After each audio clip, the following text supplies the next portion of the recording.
안녕하십니까. YTN 시청자를 위한 옴부즈맨 프로그램 시청자의 눈입니다. 먼저 뉴스 진단 시간입니다. 이번 주에는 트럼프 미국 대통령의 아시아 순방 관련 보도를 모니터했습니다. 최미듬 시청자 평가원과 통일외교안보부 김지선 기자 나오셨습니다. 안녕하십니까. 트럼프 대통령이 일본을 시작으로 한국을 거쳐서 중국까지 해서 아시아 5개국 순방을 마쳤습니다. 여러 가지 평가가 나오고 있는데 평가원님은 관련 보도 어떻게 보셨습니까? 네, 지난 14일 도널드 트럼프 미국 대통령이 한국을 비롯한 아시아 5개국 순방을 마치고 미국으로 돌아갔습니다. 11월 5일 첫 방문국인 일본을 거쳐 지난 7일에는 한국을 방문했는데요. 방문 일정이 공개된 후 2박 3일의 일본 일정과 1박 2일의 한국 일정을 비교하면서 미묘한 신경전 혹은 우려의 목소리가 담긴 보도가 진행되었던 바 있습니다. 그러나 우려와 달리 트럼프 대통령의 방한 일정은 긍정적으로 평가되고 있습니다. 평택 캠프 험프리스 방문과 일본군 위안부 피해자와의 만남, 미국 대통령으로서의 24년 만의 국회 연설, 그리고 현충원 참배로 이어진 한국 일정은 트럼프 대통령이 자유 대한민국의 가치를 높이 평가하고 한미 양국의 우애를 강조하는 행보로 해석됩니다. 뿐만 아니라 외교 상황에서 대한민국을 우회하지 않겠다는 뜻에서 코리아 스키핑은 없다는 말을 트럼프 대통령이 직접 언급하였고 한국의 삼불 정책에 대한 언급은 생략하고 한중 관계의 정상적인 복귀를 매우 환영한다는 의사를 비치기도 했습니다. 그러나 이럴 때일수록 한미 무역협정 재협상과 북핵 문제 해결 과정에서 나타날 수 있는 난제를 미리 짚어보고 이에 대비하는 노력이 필요합니다. 지난 트럼프 대통령의 방한 성과와 우리에게 남겨진 앞으로의 과제가 무엇인지에 대한 정리가 필요합니다. 네.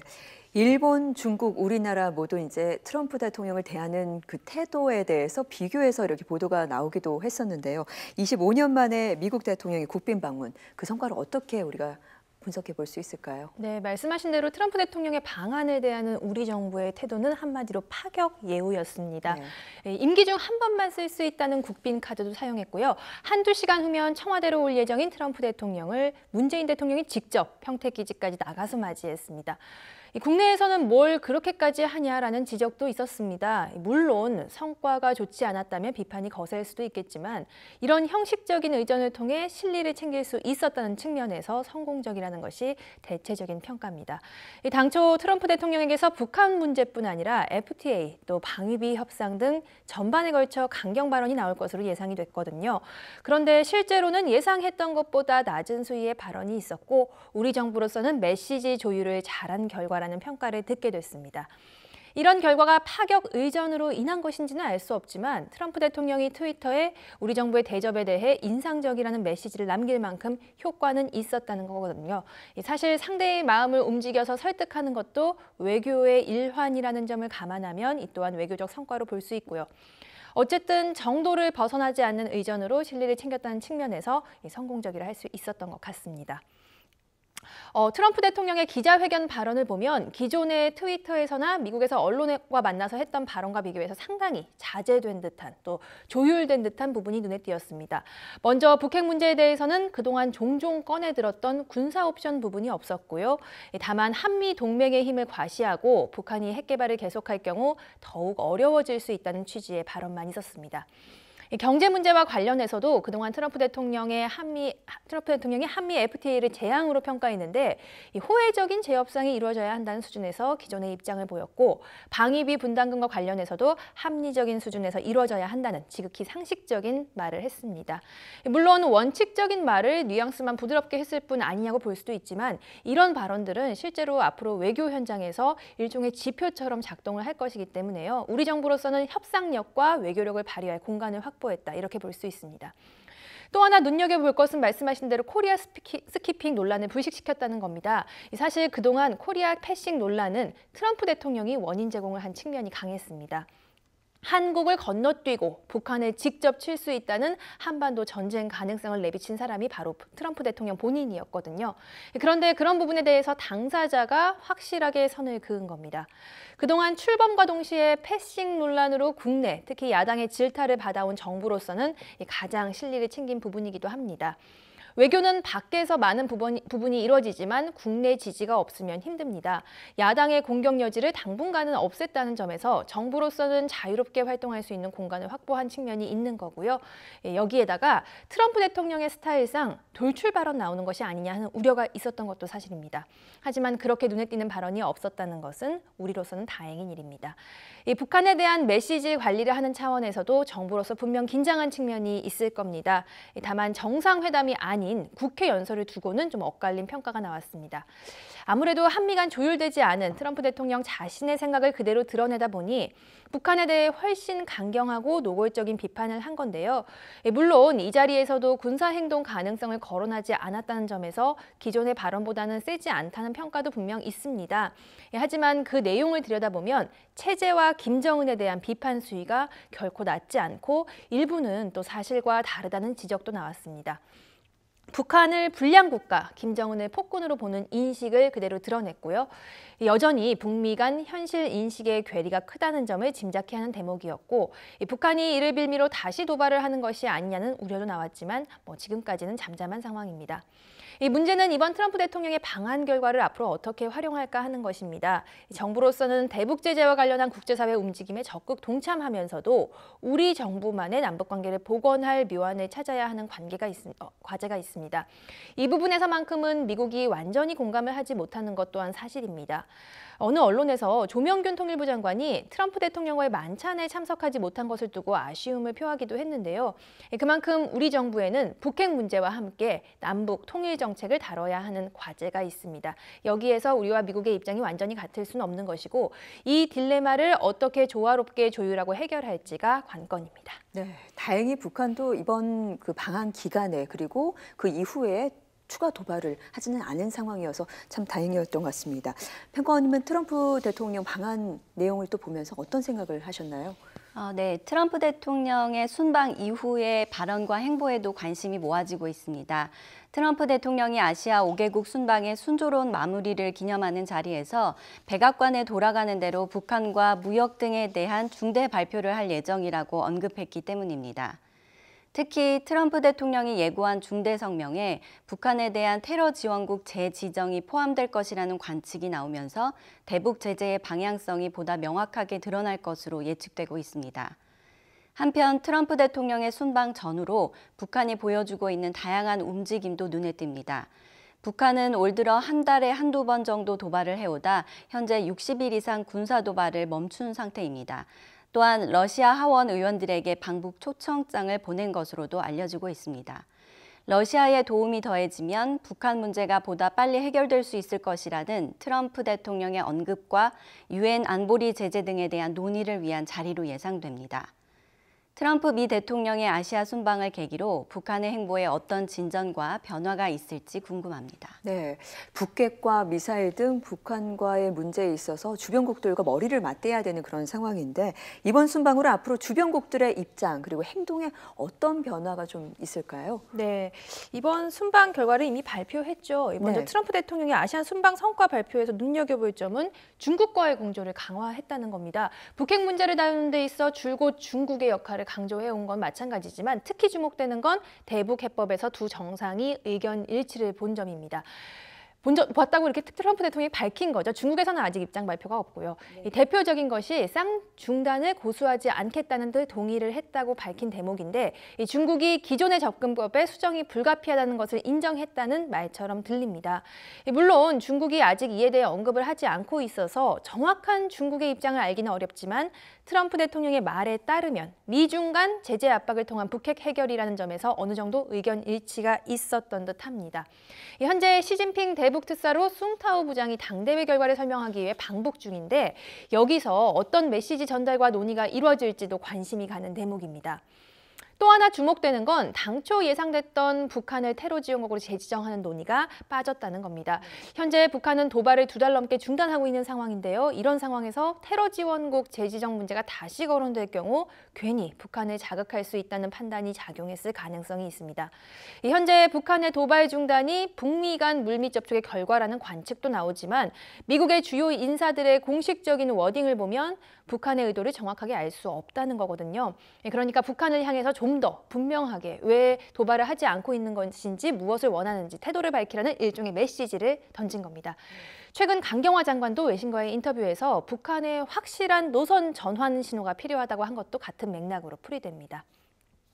이 북한은 현재까지 별다른 반응이 없습니다. 트럼프 대통령의 방한 성과에 대해서는 비난하고 또 트럼프 대통령을 원색적으로 욕하는 내용도 꾸준히 나오고 있지만 공식 기관 성명이 아닌 개인 성명 수준에서 나오는 발언들입니다. 또 남한 내에서 반미, 트럼프 반대 운동을 상세히 보도하면서 오히려 북한 내 여론몰이에 집중하는 모습입니다. 다만 북한의 이런 도발 잠행기가 핵미사일 개발을 위한 기술적인 요인에서 비롯된 시간 끌기라는 분석도 여전하고요. 또 아시아 순방 기간 동안 트럼프 대통령도 말했지만 미 항공모함이 한미 연합훈련을 벌인 점도 북한을 긴장하게 했을 것이라는 관측이 나옵니다. 김정은은 최근 들어 다시 경제 행보에 집중하는 모습을 보이고 있습니다. 반면 군사 활동은 눈에 띄게 줄었습니다. 물론 폐쇄적인 북한 사회가 눈에 보이는 부분으로만 판단하고 예측할 수 없는 만큼 이런 현상을 바탕으로 의도를 파악하는 작업이 신중하게 이루어져야 할 것으로 보입니다. 알겠습니다. 네, 지금까지 트럼프 미국 대통령의 아시아 순방 관련 보도에 대해서 이야기를 나눠봤습니다. 최미듬 시청자 평가원과 통일외교 안보부 김지선 기자였습니다. 두 분 말씀 감사합니다.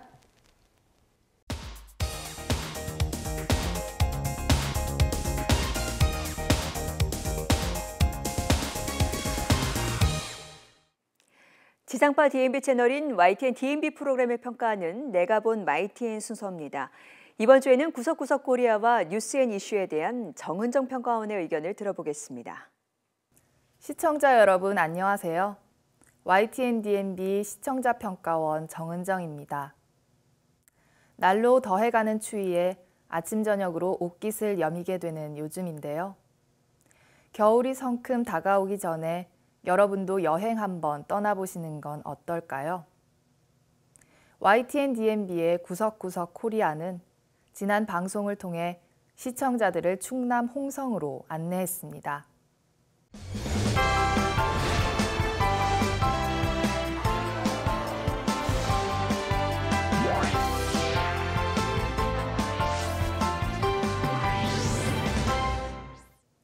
구석구석 코리아는 우리나라의 숨겨진 명소들을 찾아 소개하는 프로그램입니다.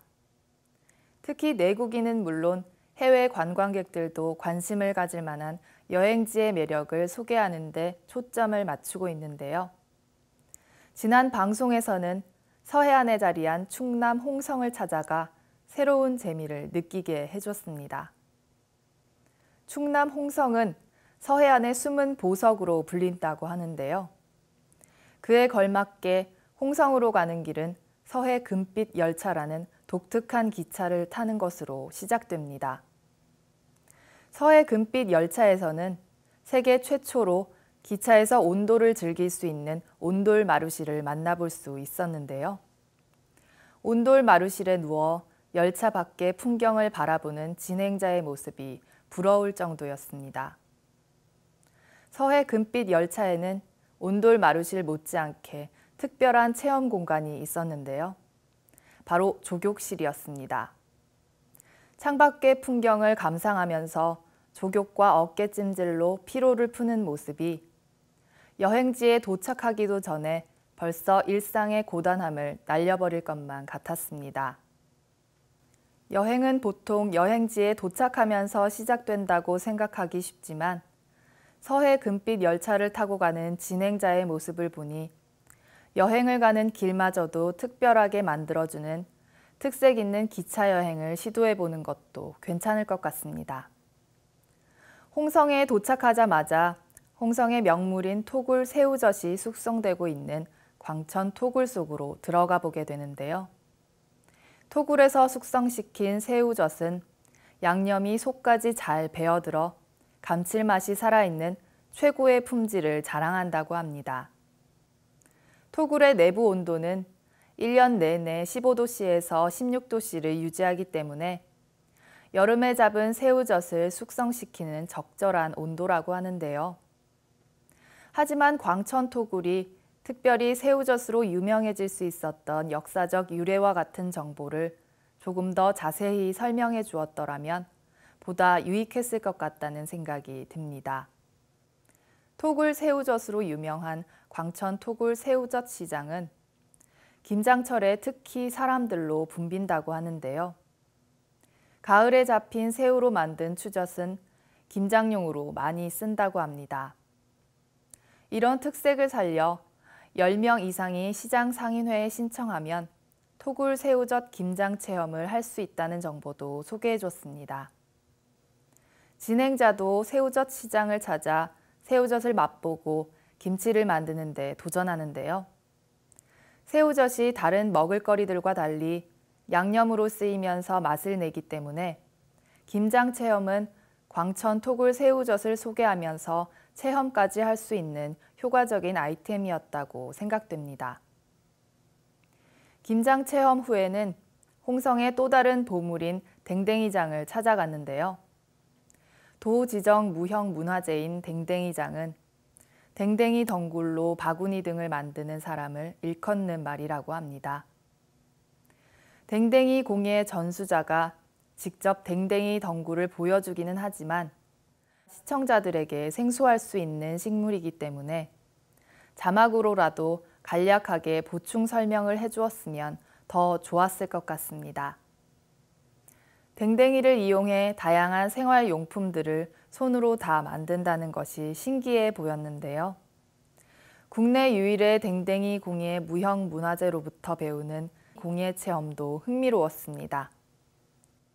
홍성의 마지막 여행지로 소개된 남당항은 홍성의 싱싱한 해산물을 맛볼 수 있는 곳으로 대하와 전어가 유명하다고 합니다. 남당항을 찾은 진행자가 홍성 가을바다의 별미인 대하탕과 대하소금구이, 전어구이 등을 맛보며 만찬을 즐기는 모습이 신나 보였는데요. 진행자가 체험할 때는 물론 음식을 먹을 때도 적극적이고 유쾌하게 임하기 때문에 시청자의 입장에서 여행의 에너지를 느낄 수 있고 더욱 공감이 가는 것 같습니다.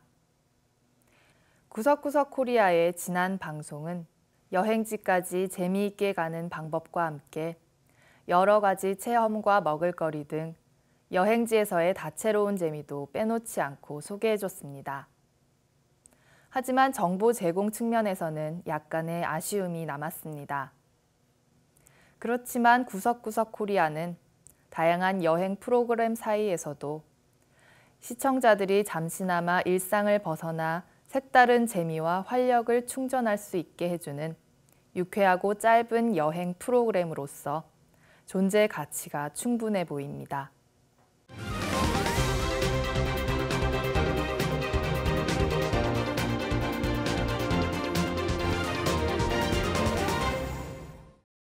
늦가을을 맞아 산으로 막바지 단풍 구경 가시는 분들도 많으실 텐데요. 그중에서도 대한민국 최초의 국립공원, 지리산의 심원마을을 아시는지요? 지리산에서 가장 높은 곳에 있어 하늘 아래 첫 동네로 불렸던 심원마을이 자연의 본 모습으로 돌아갈 준비를 마쳤다는 소식을 YTN의 보도를 통해 살펴봤습니다. 심원마을은 일제강점기 시절 화전민들이 모여 조성된 해발 750m의 작은 마을입니다.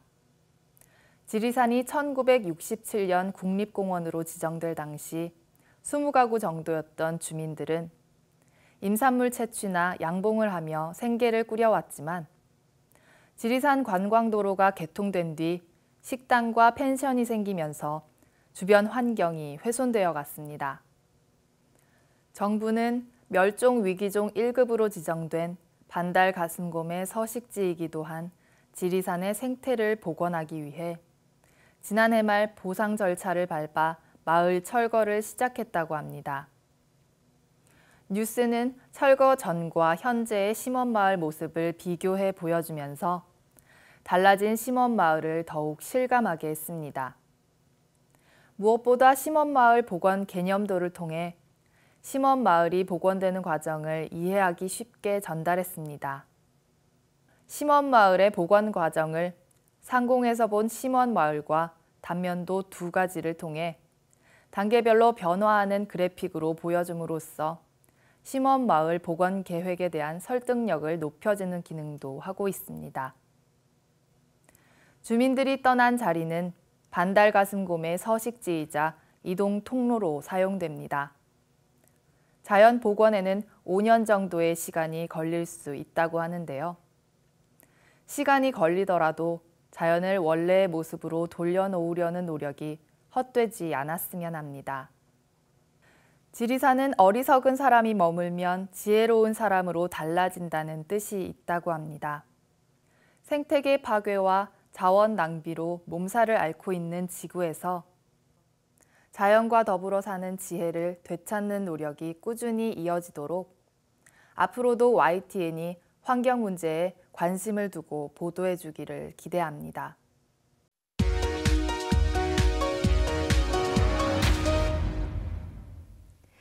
이번 순서는 시청자들의 지적사항을 정리한 모니터 보고 시간입니다. YTN 뉴스를 시청하다 보면 보도 내용과 상관없는 속보 자막이 지속적으로 나오거나 너무 많이 축약된 자막이 종종 나타나는데 시청자들은 좀 더 세심한 주의를 당부했습니다.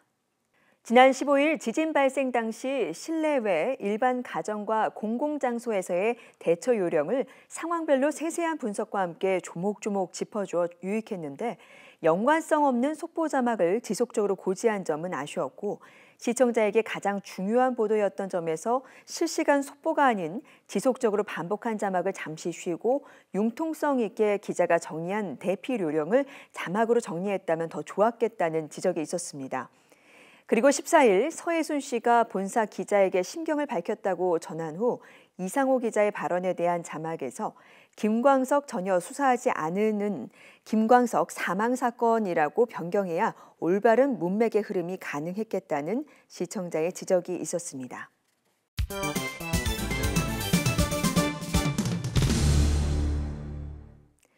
언론 전문가로부터 우리 언론의 문제점과 발전 방향 등을 들어보는 매체 비평 시간입니다. 오늘은 정대철 한양대 교수로부터 국정감사 보도에 대한 문제점이라는 주제의 논평을 들어보겠습니다.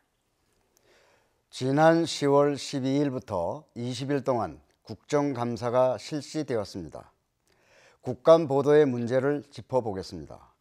국감 보도는 위원의 질문과 정부의 답변 내용을 선택 보도하는 과정입니다. 먼저 국감에 대한 기본 인식에 대한 의문입니다. 국감이 공익활동이나 국가 이익을 위한 활동인지 아니면 위원의 개인적인 이익을 위한 활동이 되는지 국감 대상자인 정부 부처나 공공기관의 답변이 성실하게 준비되었는지 그리고 국감 보도는 공공의 가치를 위한 보도가 되는지에 대한 문제입니다.